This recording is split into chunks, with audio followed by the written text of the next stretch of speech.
朋友，你们讲好无？欢迎收看福起来，我是阿明哥刘浩明。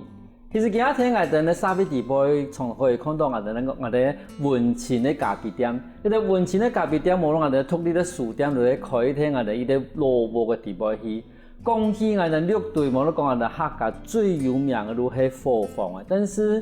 常常我哋行到火房地杯，看到我哋萝卜啦，无论老建筑。我哋都唔提讲，按样去欣赏一位老建筑，同时去看某个地方，能提供有一部嘅係客家嘅喏，还是好路嘅。你今日邀請到來賓，伊係屏東美和國際大學嘅文創呢伊個張夢竹先生。但是伊個先生在2007年嘅時節都出過一本書，係有關嘅六隊傳統名冊嘅伊個講師，還有啊等嘅建築文化以後隊嚟嘅一本書。一本書底邊都把我哋後隊嘅客家嘅貨房，也個建築嘅文化啦，還有伊個內容講得個清楚。我哋今日都用下節目，來同他嘅人講，跟住我哋下一擺去到伊啲客家嘅貨房嘅時節，我哋按樣去看，按樣去看地邊，聽樣嘅一種樣嘅，係講地邊有乜個地方係我哋值得，我哋去注意嘅地方。我哋馬上歡迎我哋今日來賓夢竹先生，歡迎。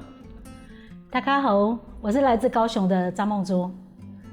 夢竹先生哈，請問我偷偷同我哋觀眾朋友介講，這個係文創呢嘛哈，但是你這個開始要做係我哋客家建築嘅研究，你當初做乜我想要做客家建築嘅研究呢？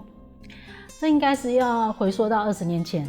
20年前我剛到那個屏東的美和科大任教的時候，因為它就在屏東六堆的後堆，也就是內埔。那我有一個習慣，就是我下課以後，我喜歡開着車四處去看一下一些市集啦、老建築啦等等。那有一天我剛好開車開到了一個，我當時不知道那裡是哪裡，然後我後來知道它是一個那個新北市莊，也就是現在的豐田村。它前面有一個老街，也就是以三山國王廟為起點，然後一個老街。那最讓我驚豔就是說，它左右有一些傳統建築，然後也有一些日式的巴洛克裝飾的一些建築。那一種感覺讓我好像回到了，好像有一點那個進入時空膠囊的那種感覺。所以那時候的內心其實是非常感動的。所以我那時候心裡就在想，如果有機會的話，我希望我有機會去研究這麼一大片的建築。但是問題係人家，比如講人家上班係啦，伊可能去外面係請乜個好食的。但是你可以看到我強嘅建築文化，也係咪因為你這個以前係讀建築呢？我過去不是念建築系的，所以一開始要做這個研究對我來講其實是不容易的，因為我在整個建築的背景還有背景知識其實是不太具備的，只是喜歡而已。那我過去念的，我過去是在師大美術研究所念那個碩士，後來到了成大創意產業設計研究所念博士班。那我的背景其實跟建築都沒有關係，可是我很想要了解客家的建築，這個是基於一種熱情吧。那我拍了很多的建築，也看了很多的建築，我後來覺得就是說，其實我在所有的建築裡面，硬體其實部分都還保留得很好，可是重點是建築文化會消失，因為我看到很多建築文化逐步在消失。那我心裡當時就在想說，怎麼去了解這個背後的建築文化，因為我覺得這個才是根本。也就是硬體其實會消失的，還保留在，但是那個文化會消失，所以我那時候就想說，我應該要從匠師入手。那我當時設定的匠師是在大概70歲以上。那問題就是說，其實老匠師很難找，70歲以上更難找。所以我在這個過程裡面尋找老匠師的過程，其實是一段非常艱辛的過程。也就是你不知道人在哪裡。其實建築是很好拍的，你只要願意的話，建築很好拍。可是如果是人的話，到底人在哪裡？而且大部分老匠師都凋零了，所以碩果僅存的匠師到底在哪裡？所以我大概課餘的時候都在做這些調查。然後有一次在晚上8點的時候，我看到一家有人在看電視，有老人家在看電視，我就走進去。一樣問，大部分是沒有結果，可是裡面其中有一個是匠師，我大概是從這裡是我第一個匠師，他那時候大概75歲，那因為他也跟我介紹了幾個匠師，所以大概就是這是我一開始的一個起點了。因為你嗰時就如講，你這個希望講也俾人講匠師要愛實聽到75歲以上，好，其实迄本即个伊的柜台的伊的困难点，因为人家我讲，我讲我研究也容易侵动人，也方便嘛。但是你这个又比实体的有一个设施以后讲师，然后你这个本身又没我们在听的，可是也得侵入到讲师的过程地步，一定会遇到过多过奇怪的事情，无你讲过困难的事情吧？其实当时在找匠师的时候遇到很多问题，因为70岁以上的你会发现，其实70岁以上的匠师他不一定了解建筑文化，他是用他的认知来建这座建筑，可是事实上他不一定知道。但是我为什么设定70岁以上？因为如果你没有70岁以上，原则上你不太了解这个建筑文化。那70岁以上，事实上对传统建筑来讲，其实他的年纪还算是轻的。至少大概80、90岁，他可能才会有这个经验。但是70岁，他可能当时在做学徒的时候，他会有机会听到。所以我大概其实最难的就是你要找到70岁的匠师。第二就是他还意识还清楚，然后他了解文化的。所以我大概最后找了10个，做了深度的访谈。咁，唔即個圖又講咯，70歲以上，然後即個嘛可以講，因為我哋嗰度提供，其實我哋發現講，我訪問那個導演啊，吼，伊第一在做嘛嘅，但是伊講唔出來，咁種有安尼嘅情形。其實很多匠師他是知道他怎麼做，可是事實上他不知道為什麼這麼做。我舉個例子好了，以那個客家的洞頭的造型，所謂洞頭就是我們傳統建築所謂的馬背。那我會在詢問，就是說這個洞頭為什麼會有不同的造型？那很多匠師他就是說，就是裝飾嘛，就是大家都這麼做，我們也都這麼做啊，或者是屋主喜歡什麼造型。可是事實上，那個經過我後面的調查，其實洞頭是在客家傳統建築一個非常重要的一個文化，因為我們客家叫洞頭，那以閩南的建築我們叫馬背，可是馬背的造型其實變化很少。可是洞頭的造型，它分金木水火土5種不同的造型，而這些造型為什麼是這個造型，其實是有特殊原因的，並不是說它純粹只是一個裝飾效果。咁我請問一下，因為我哋提講我哋嘅洞頭真係都從前人講有乜嘅金木水火土嘛嚇，但是我其實有談過一句話，你講嗰種洞頭嘅，譬如講亦係佛型嘅洞頭，其實亦係佛以當初去期望去主人嘅我哋講生辰八字，係咩嘅情形咯？事實上，經過我的調查，洞頭的造型其實不是跟住裡面的屋主的生辰八字，因為裡面的人是會變的，所以我最後的調查是根據房屋的坐向。哦，嗰種係同我嘅鄉那邊嗰有關係啦。咁從你哋開始做研究都見嘅，譬如講你開始要訪問裝飾嘛，哈，那你喺古嘅研究做乜做一種嘢？我前面10年大概都要做客家傳統的建築。那後面的10年，因為我轉到客家傳統的工藝，但是事實上建築的研究還是有在進行，只是沒有像前10年，大概我課餘時間就是在做田野調查。那除了客家傳統建築，在後面我有發現一些不一樣的特色，比如說的透天式的合院，這也開闊了我一個不一樣的視野。那還有包括那個6堆竹門簾，已經沒落的竹門簾，它有沒有可能再造的這個傳統工藝的轉型設計之類的，或者是它的有沒有一個模式可以去再造？這是我後面其實有去往外延伸，從傳統建築。可是建築這個部分，事實上我都陸陸續續在觀察，包含現在我在做那個忠義祠啊，這個建築，也就是它改建了以後，它有保留了多少它的原貌，有多少東西它是被改變了，這個也是我覺得事實上應該是可以去深入了解的。一般吼，我哋比如講，我哋去看啲老屋啦，吼，冇看啲老建築，我哋看到大部分都係也嘅外形，吼上樣嘅樣子。真係我哋冇對也某個建築文化一件事情去看一件事情。嗰種見面嘅困難嘅基點，係咩同人太陽人嘅小解講，對人家來講嘅話，我哋客家建築地方有乜嘅最特別嘅我哋嘅建築文化？我剛剛提到說我是從匠師入手，那我在我只要看到傳統建築，我就會進去觀察。它不一定我在做研究，但是我純粹是欣賞跟觀察。我看到傳統建築的時候，我第一個我先繞到屋後去看有沒有化胎，然後化胎前面有沒有五行石，因為我覺得這是客家建築一個最重要的象徵。乜講到五行石啊？乜講到五行煞啊？這個五行石，這個說起來哈，其實事實上現在的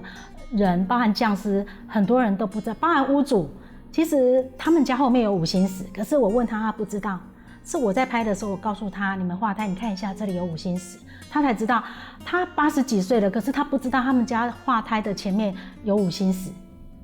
咁種樣五成色是本同花台本體係連強下下，係咪要花台咯？一定要用五行色，還是講要五行色？要花台還不一定要用五行色咯。应该是说有化胎，它其实会有五星石，但是你现在看到的有化胎不一定会有五星石。那最主要是我应该从头去讲到，我在这个研究的时候，我发现了所谓的客家里面一个很重要的就是龙神信仰。其实不管是化胎、五星石、土地龙神，它都是一种龙神信仰的一个投射。那龙神信仰投射以后，再化胎，在五星石跟前面土地龙神的一个祭祀。那其实他们只是一个这个信仰文化里面具体呈现出来的东西，但是在化胎有一点像我们的后靠。一般人其实他已经不知道它是化胎，他们以为就是房屋后面要隆起的一个后靠，可是事实上他们不知道，其实那是化胎。那会保留住，是因为我们传统的好像要有后靠的这个概念，所以他把它保留下来。可是五星石呢，为什么有时候会不知道？是因为他曾经倾颓以后，他就把它拆掉了，重新再修复一下它的前沿。可是事实上，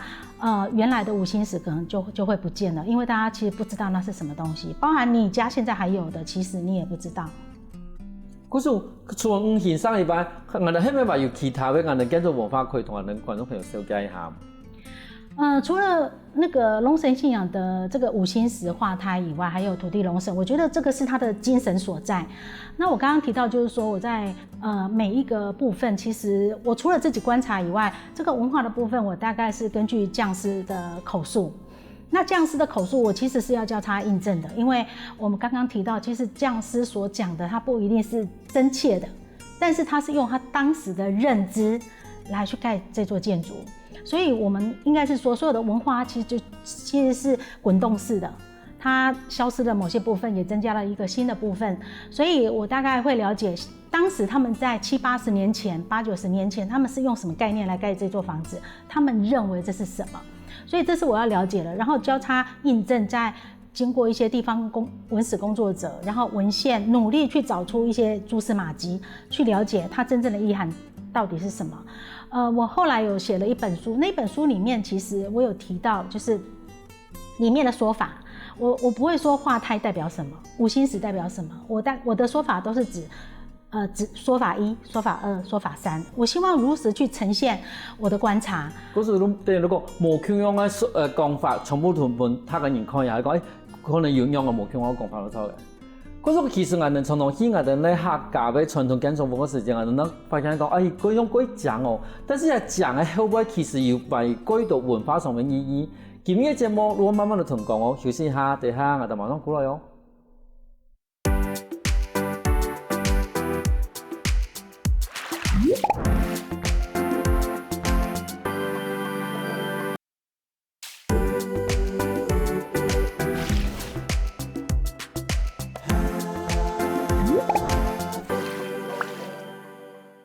翻過來復起來，上到節目我哋來賓屏東美孚科技大學嘅莊文珠先生，佢講應用花10年去請愛等嘅傳統嘅名冊嘅講師同時，佢咪把嘢嘅研究變成一本書，我同他嘅人分享一下。我想請問一下我哋先生嚇，你哋花10年做嘅本書，而家內容大部分係用嘅分類係講乜嘅東西啊？你同我哋觀眾朋友了解一下。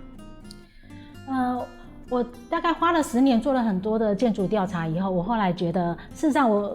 只能把其中的一小部分，我大概寫成了一本書哈。那這本書的名稱叫《6堆傳統民宅匠師與建築文化》，因為就是如實呈現的，就是說這裡面所有的記錄，其實就是跟匠師他的學藝的歷程，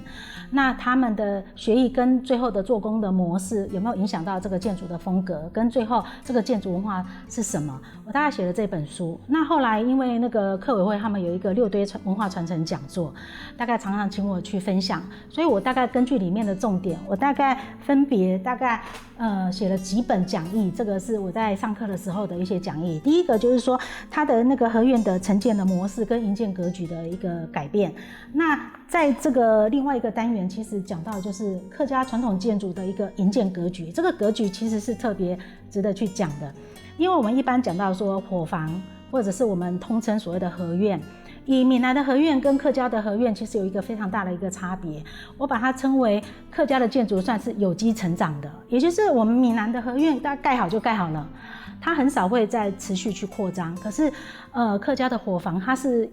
有机成长的，也就是它会根据你实际的需求去不断的去扩建，所以我在里面我去分享这个所谓的营建格局的一个改变。然后第二个部分我就开始讲了，也就是我觉得客家其实最重要的就是所谓的它的传统信仰，龙神信仰的一个投射，它投射在哪里？第一个就是化胎，过来就是五星石，然后土地龙神。那我这本书我大概把填掉的一部分的照片放在这里，还有它的一些文化意涵的解释大概放在这里，这个是属于算是上课的讲义。过来就是建筑，如果外面你在我刚刚提到，就是说龙神信仰，你第一步你看到客家传统建筑的时候，先到它后面去看看有没有化胎，然后化胎前面有没有五星石，然后土地龙神的祭祀，这是一个龙神信仰文化。然后如果你看到建筑特色的外观的话，这个单元其实我里面提到，就是建筑本体特色的一个最大的差异，跟闽南合院的差异，就是在凤眼还有洞头。我刚刚有提到这个洞头就是我们闽南的所谓的马背，那洞头的造型大概象征什么啊？还有它那个门前有2个洞，那个是凤眼。那凤眼在不同时代有不同的造型的一个演变，这里面也有叙述。然后最后就是转钩，其实这个转钩只有客家才会有。它其实蛮好玩的，因为我刚刚讲说它是一个有机成长，所以它一开始可能只有正身屋，就是主堂屋，那3间过道就是3间而已。可是呢，如果它要增建的时候怎么办？所以它旁边会有廊间，廊间是客家传统建筑特有的一个特色，它是一个公共空间可以进出的哦。那廊间的上面，也就是它90度转到横屋的时候，有一个转钩。那这个转钩的设计也只有客家建筑才有。那这个转钩其实是，我们那个匠师有一句话就是10钩9漏。因为转钩在做的时候功夫其实是要非常到位，不然这个转钩很容易会漏水。所以你去看客家传统建筑的时候，你去看一下，第一它的洞头的造型是什么造型，那还有它有没有转钩，还有它有没有凤眼存在啊？这个是我的这个第3个单元。那第4个单元我讲的就是它的一个文字的书写，文字的书写在它的堂号、堂联、洞对跟灯对，那各自象征什么样子的意涵。那在单元5的部分就是主堂木构的特色，因为我们过去不是用水泥的，不是用混凝土，它是用木头去构造的，所以这个木构文化的消失跟转化，就是你走进去的时候，我们一般看到就是栋梁，先看到灯梁，然后栋梁。那这些事实上我觉得这个主堂木构的里面的文化非常有趣，因为你看到的不是你想的这样子而已。然后我举个例子比如说栋梁跟灯梁，其实它有很多文化，特别是有一个非常重要的风俗，就是洞头跟那个栋梁要出头，跟灯梁要出头的概念。如果等一下有机会我们讲一下然后包含它的悬挂物到底是代表什么样子的意思还有这个脚仔的一个排列，这个大概是我这本书里面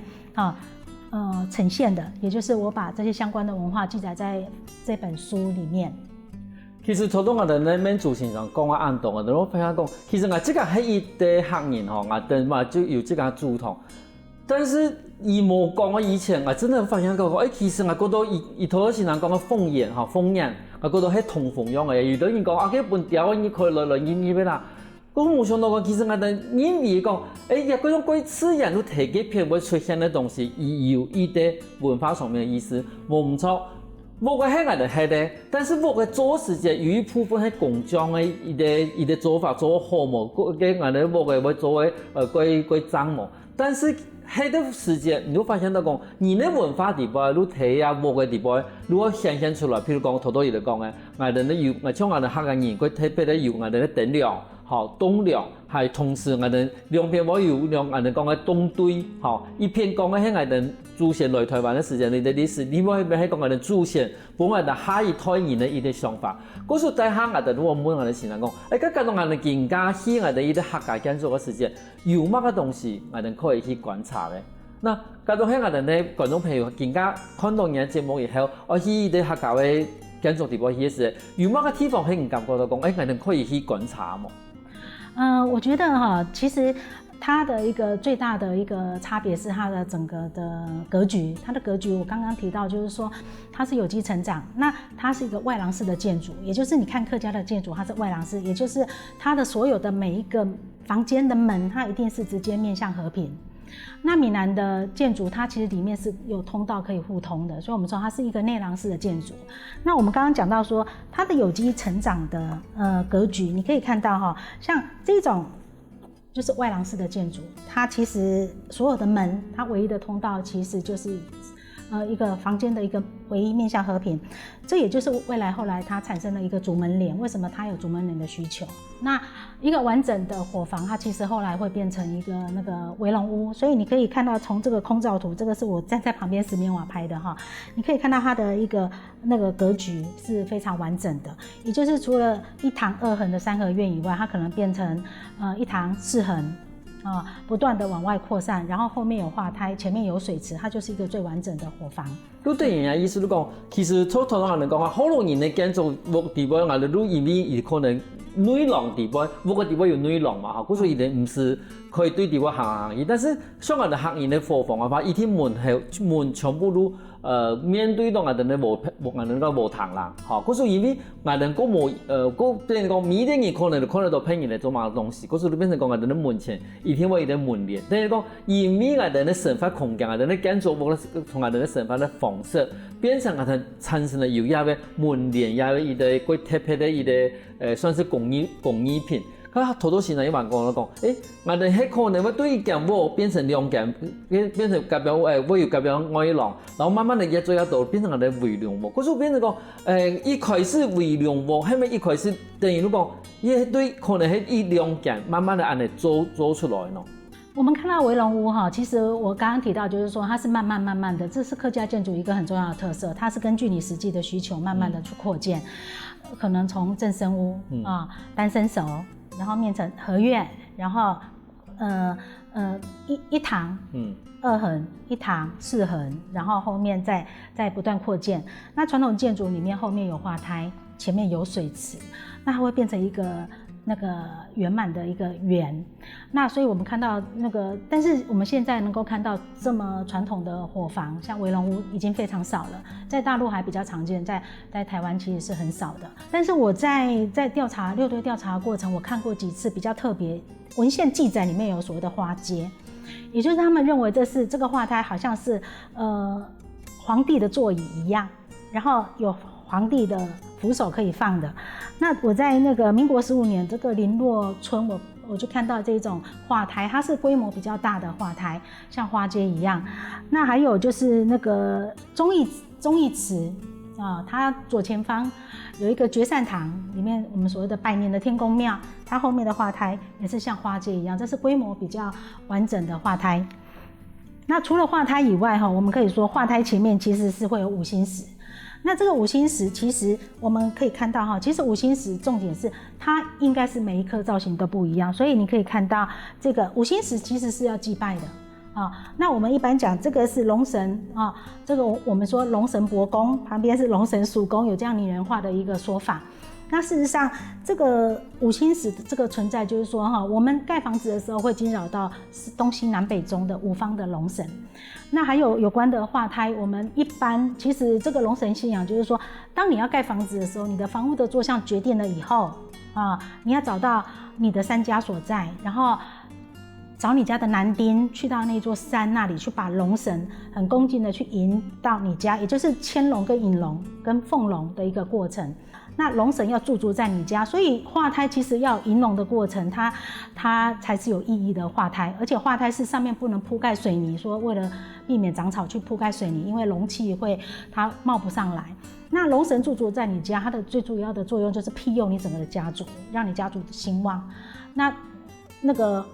个化胎的龙神驻足在你家以后，你祭拜的地方其实就是把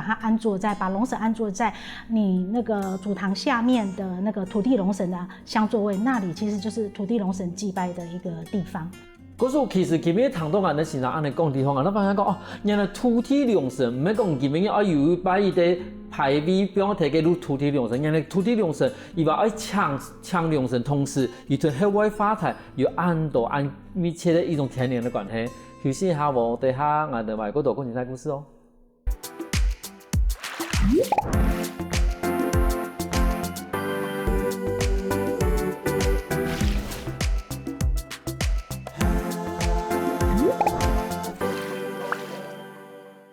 翻過來，復起來，上到節目我哋來賓們中先生同我哋講話幾精彩，我哋按樣去搶良神，歸到我哋呢某個地方去，然後從此以後我哋都會有土地良神。咁除了土地良神以外呢，我哋提供嘅土地我哋先生花嗰度時間講我哋五行煞，咁以後有乜個傳統冇？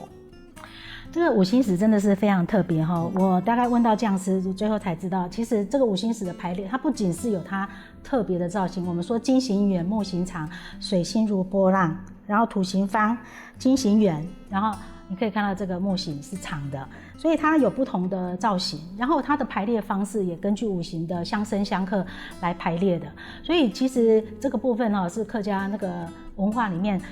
非常重要的一个部分。那我们说中间是龙神伯公，旁边是龙神属公哈，这个文化我觉得很特别。那你可以看到哈，在这里面他们在找，匠师说其实最难的是找石头的造型，因为你真的很难去配合五行去找到相应的石头的造型。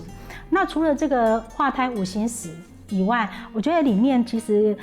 祖堂里面我觉得有很多的文化，我觉得特别值得关注哈。比如说他们常常你可以看到会双主梁，那很多人不清楚双主梁的目的是什么，以为只是一个纯装饰。我们讲到上梁跟下梁的话，上面其实是承重的作用而已，如果有2根的话，下面才是栋梁。那这个栋梁其实有一个很重要的意义，就是说它其实是有双主梁，下面才可以出头。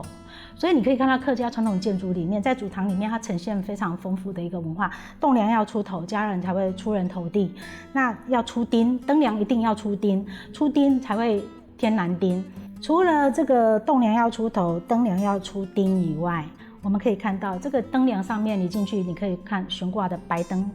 跟红色的灯。这个白灯叫姓氏灯，那红灯就是新娘灯。那新娘就是嫁过来的时候，一定要带一对灯过来，代表天丁。因为灯跟丁是在客语是同音的，也就是它是带丁过来的，所以我们可以看到，所以新娘灯、红灯也叫天丁灯。那我们看到进来以后，你可以其实这些出头的文化，我们出头跟出丁是不容易看到，因为它突出到隔壁的正间，其实除非它天花板已经塌了，不然你是不容易去看到的。我们刚刚除了新娘要带灯过来以外，我们说双主梁那个栋梁要出头，灯梁要出丁，你可以看到它里面的意涵。还有栋梁上面要悬挂我们所谓的梁上三物，第一个是粽子啊，那粽子不是包粽，不是我们传统那个意义，而是它其实是要小粽子，有24个头，叫24三家，是有风水的意涵。然后灯其实是同音的，就是带丁过来。那还有一个是鼓包，也就是五谷丰收、五谷丰登的意涵。然后再加上我们旁边的洞对，你可以看到在我们祖堂里面，它是我们的洞对，通常左边的洞对你可以看到哈，左边的洞对跟右边的洞对，他们书写什么样子的内容。那左边通常会写你的祖籍源流，从大陆哪边搬迁过来，然后呢在台湾的一个迁徙的过程，或者是常常里面也会有对子孙的一些期许啊。所以我们在整个祖堂里面，你可以看到一些丰富的一些文化意涵。那个包含其实有一个蛮有趣的那个谚语，我觉得蛮好玩的，就是说当你站在门楣上面的时候，看到灯梁跟栋梁的时候，它必须要成一直线，因为他们有一句俚语，就是先看灯后看梁，有灯才有梁啊，也就是先看灯梁，那个灯跟丁是同音，再看栋梁，先看灯后看梁，也就是有丁才有梁。那我们从这么多的细节，这些文化，事实上我们如果没有去做一些文化调查，我们其实是看不到的。所以这也就是为什么我觉得这个客家的建筑文化，在我20年前的时候，我觉得一定要赶快去访问这些老将士。事实上，我所访问过的老将士，大部分都已经凋零了，甚至有一些在大概做第2次访谈的时候，他已经住院了。有2个90岁的将士。那我觉得，其实我当时出版的这本书，我觉得它最大的贡献是去为客家保留了一些文化下来。那有了这些文化以后，我觉得我们再去看一些客家建筑的时候，我觉得是会更有深度的。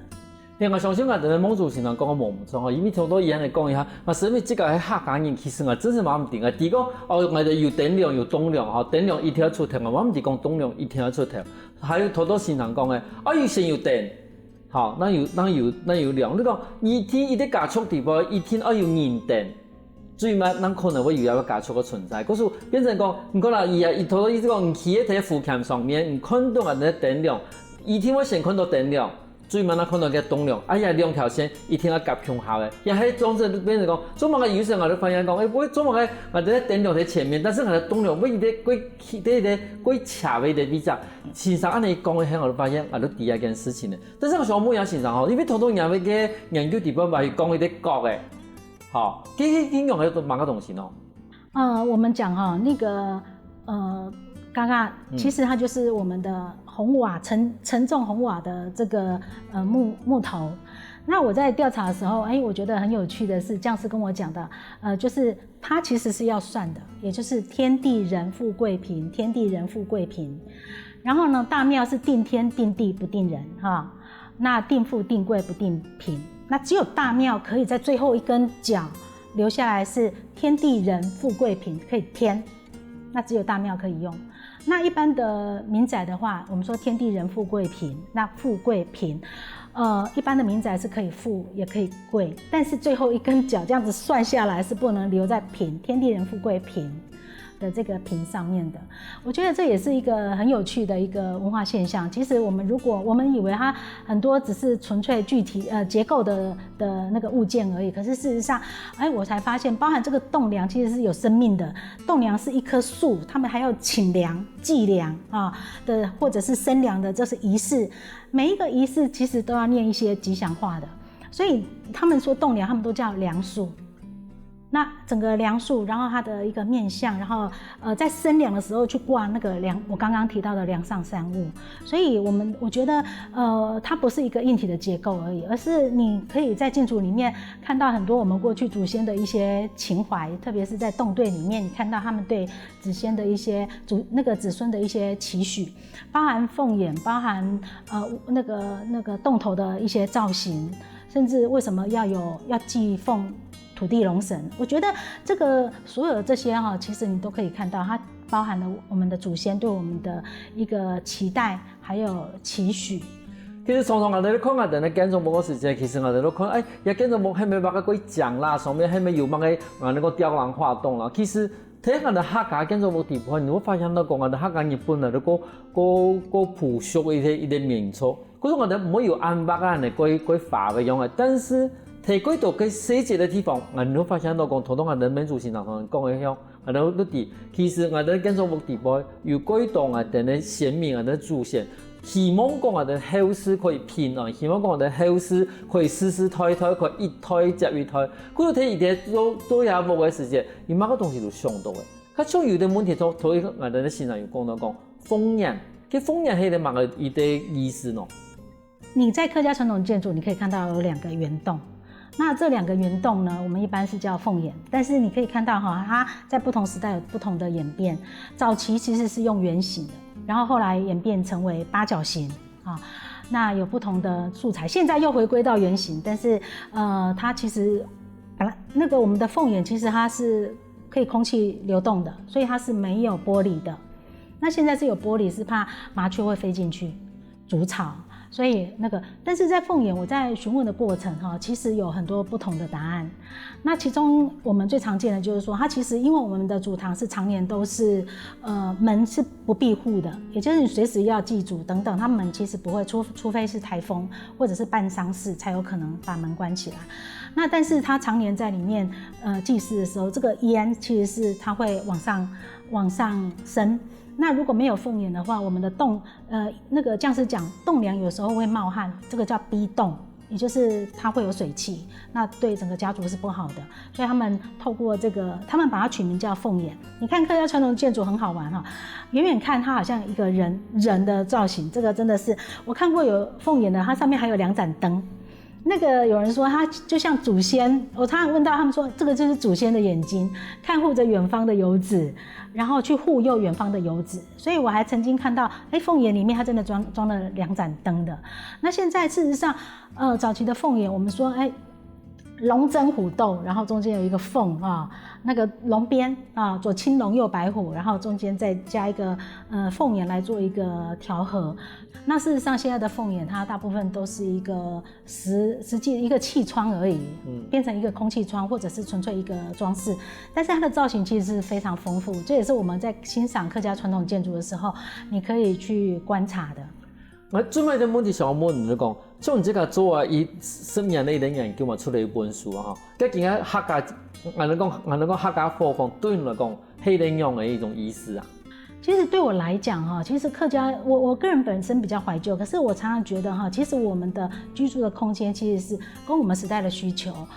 做连结的。那现在的人，我觉得应该是说，把我们过去的一些传统的建筑文化，我们能够知道的，能够保留。其实很多东西是不能复刻的，因为时代已经不一样。可是有什么东西，我觉得最重要的是精神就是说，你可以看到我们过去那个大家族可以。那个共同生活在一个伙房里面这么的和乐啊，那我们现在其实我对于过去这种生活形态，其实我是很羡慕的。那还有就是过去的那种家族很紧密的那种联系的感情，还有你看到客家传统建筑的时候，你都可以看到包含洞对有文字的，你可以好像祖先在跟你说话一样，虽然他已经不在了，可是你看那个的时候，你其实用内心去冥想一下，好像祖先在告诉你一些什么样的讯息，特别是一些期许。我这里我觉得我曾经在那个金灶堂就是林落金灶堂，我看到这个洞对，其实我很有感觉。所以从这个你可以看到，这个祖籍除了对他们这种源远流长，然后对那个从哪里来，除了装饰以外，我觉得可以看到的是它在其实整个主堂里面，你就可以看到很多它孕育在里面的一些文化。这个是我觉得有机会到客家六堆走一走的时候，可以进去欣赏一下。谢谢。可是其实聽下哋咧，人講木嘅地波，其實看到唔單止係講有木嘅獎木，其實地波可以看到人哋嘅祖先對於佢哋後代子民歸到嘅一種祝福，還有歸到嘅一啲想法，同時伊嘛把伊想要講嘅話透過藝術嘅主堂去傳達下去。因為佢感謝我哋民族先生同人講安當我哋咧六對傳統伙房嘅一啲建築文化故事。謝謝主持人，感謝大家。有時下我哋聽下嚟先下嚟影通哦。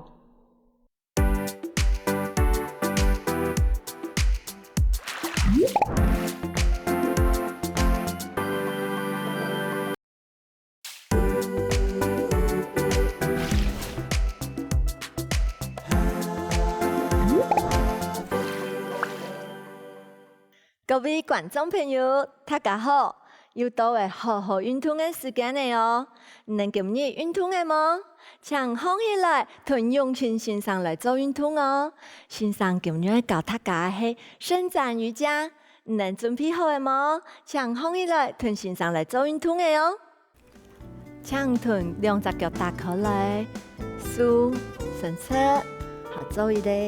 擺盪。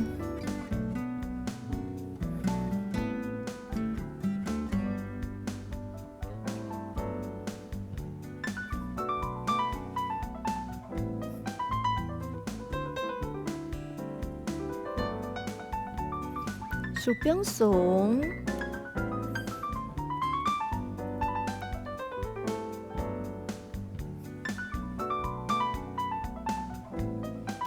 好，穩片，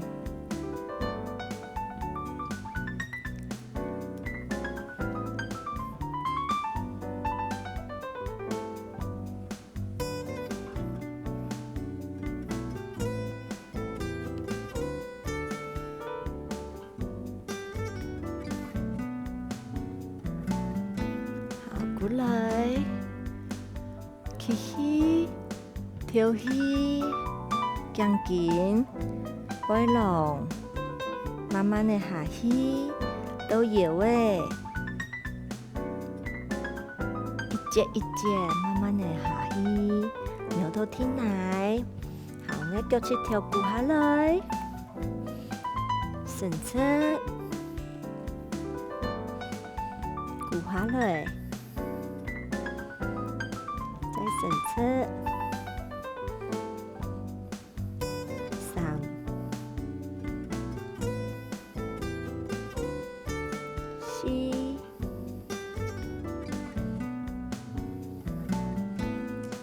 姐姐，好嚟，好，转过去，安尼脚伸出去，弓箭步，好，来做低压腿，可以发再下去试试，好，规个记得咯，我们脚趾头一定要伸出来，安尼规个脚哪会绑到哦。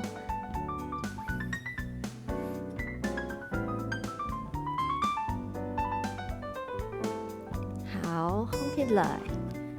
来弯片。好，从先高诶，先让它适应一下，好，再慢慢的低压。好，用只手用下去，脚慢慢的下来，好，趴着。起起，安尼咧三个式还记得吼？跳起，放起来，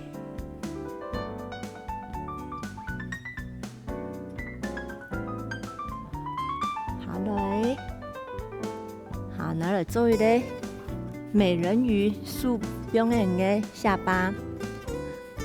你脚一只脚伸出，另外一只脚表演的脚趾头放。做停留，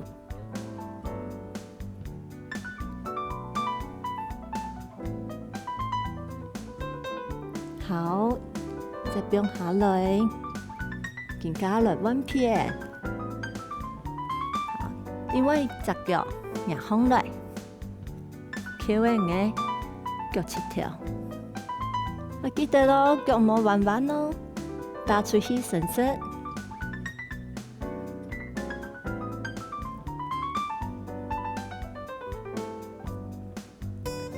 好，慢慢的下来，行嘅腳變鬆踢踢啦，跌下來練習，再擺哦。好，一隻腳伸出，另外一隻腳翹嘅腳趾頭。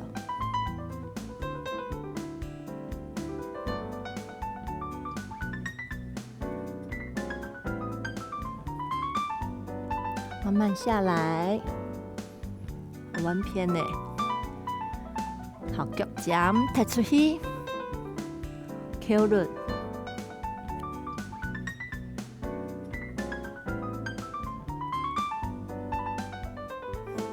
好，慢慢的下來，好，身體放起來，兩隻腳趾頭開下來。仰背，好，来做骆驼式，从双牙高，一只手表面的脚踝，师傅的前面送，好，唔可以坐下去嘛，唔可以翘咯，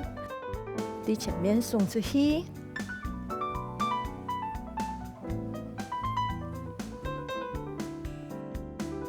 过来，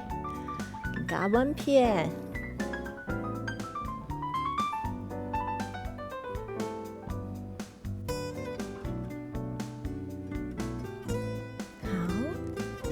再一摆，来，表演嘅腳狀，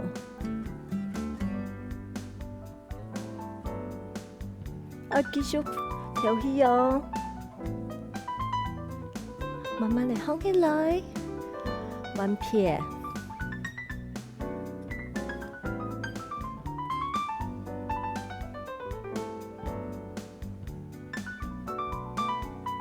放起来，一扎一扎练习好诶，来20次可能性，20，头脑低后不看，做停留。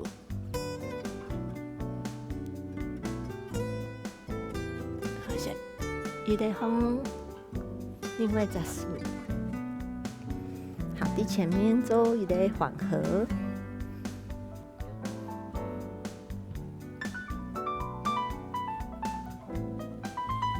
开放来，数2个，好，再一摆哦。先一直下去，另外一直下去，头脑低后不看。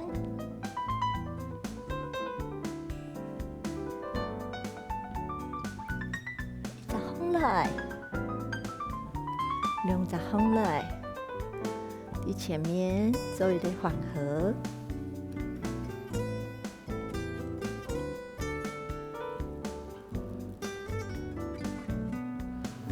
好，yan杯一节节放，好，像草凳，2只脚伸出，好，脚放来，脚尖，好，背拢打出，好，我头拿毛打出咯，2只手表演的，师傅2片，好，脚尖，脚放来，再脚尖，脚放来。脚尖，好，我一只脚表演的，另外一只脚的脚趾头，啊，也脚趾头打开来，好，肢体前弯，起，跳起，安尼先脚尖，人家脚尖，好，下去，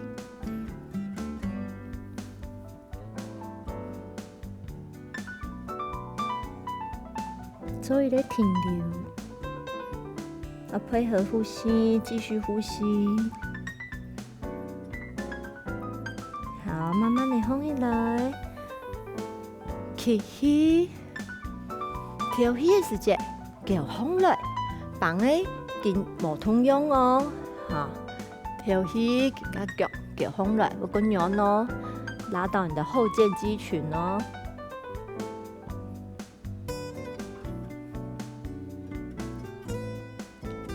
可以再下去，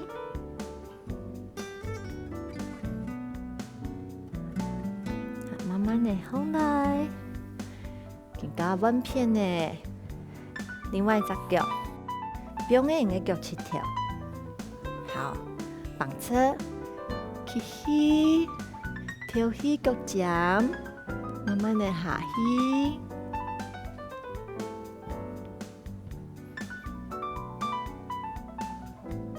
你的胸口尽量来蠕动诶，好，靠近你的膝盖，好，慢慢的放，脚放来，起，跳起，下去，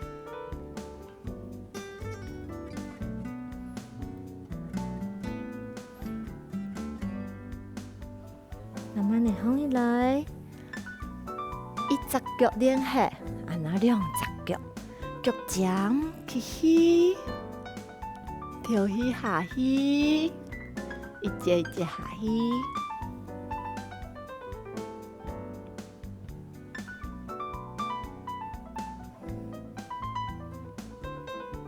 一节一节放来，啊，数命放来起，更加好叫哦。跳起下去，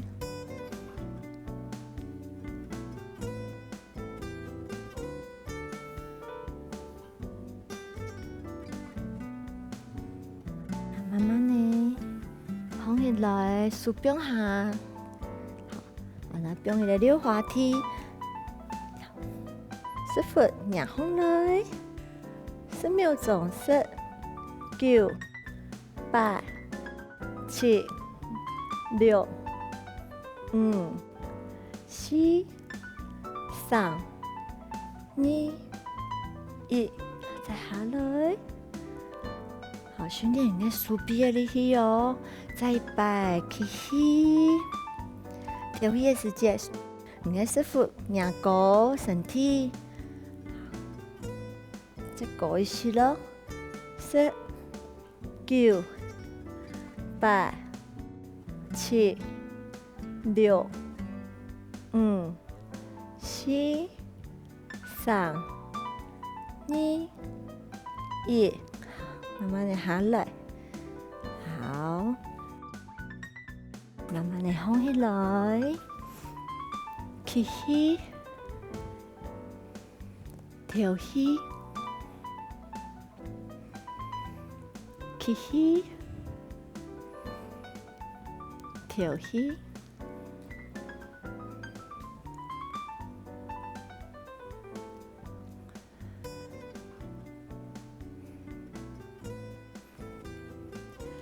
今日的动作好玩吗？好玩呀哈！好好运动，俺能下次忙来了。